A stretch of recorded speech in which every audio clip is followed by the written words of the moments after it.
इथं आहे ना छान असं गरम पाणीसुद्धा ठेवलेलं आंघोळीसाठी आणि इकडे साईडला आहे ना पाटा वगैरे सगळं मांडून घेतलेलं, हळद वगैरे सर्व मिक्स केलं आणि साईडने एका तांब्याजवळ आहे ना सर्वांना थांबायला लावतात, कारण की तांब्यातलं पाणीसुद्धा सांडायला नाही पाहिजे आणि तांब्या ओलांडून कुणी जायलासुद्धा नाही पाहिजे, त्यामधल्या दोरीलासुद्धा धक्का लागला नाही पाहिजे, असं म्हणजे काहीतरी रीतिरिवाज आहे.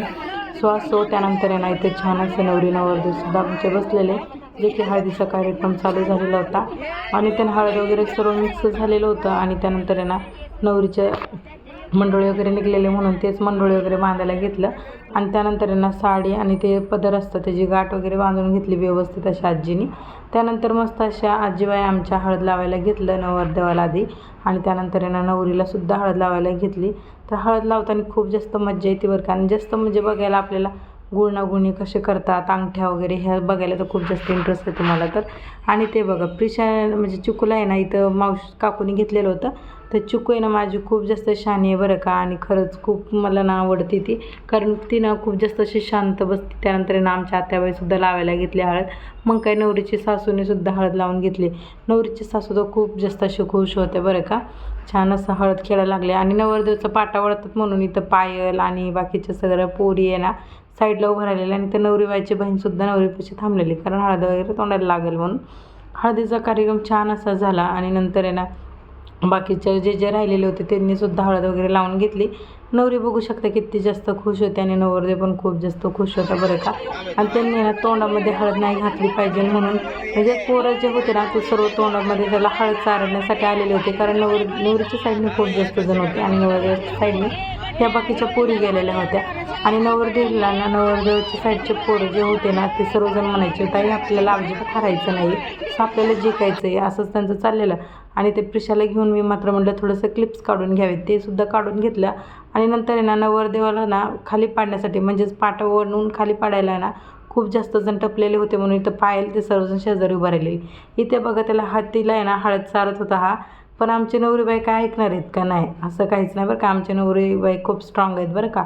मग त्यांनी ना अजिबात हळद वगैरे काहीच खाल्ली नाही, लास्टपर्यंत तिने ना एकसुद्धा घासाचा हळदीचा घातला, म्हणजे त्याने चारलं पण तिने काही खाल्लेलंच नाही आणि नवरदेवाने पण नाही खाल्लं बरं का. आणि नंतर आहे ना त्यांनी एकमेकांची एवढी काळजी घ्यायला लागले की ते बिलकुल बी खात नव्हते. आणि ते प्रिशेचे माझे काय नाटकं चालले तुम्ही बघा तर. नंतर आहे ना छान अशी त्यांची हळदसुद्धा झाली बरं का, खूप सुंदर असं हळद त्यांनी खेळले आणि खूप छान वाटलं बरं का त्यांना हळद वगैरे खेळताना बघून, तर खूप सुंदर बरं का. आणि नंतर आहे ना छान अशी हळद वगैरे झाली आणि नवरीबाईची बहीण तर नवरीच्या शेजारीच होती, हळद थोडी जर लागली की लगेच पुसून घ्यायची, पण हळदीने ना आमची नवरीबाई लाल लाल झालेली होती. त्यानंतर आहे ना त्यांची हळद वगैरे झाली आणि मग आहे ना आंघोळीसाठी पाणीसुद्धा ठेवलेलं होतं, म्हटलं त्यांची आंघोळ वगैरे घालून घ्यावी, त्याचाच कार्यक्रम करायचा होता, कारण आमच्यामध्ये ना हा अंघोळीला वगैरे आहे सर्व.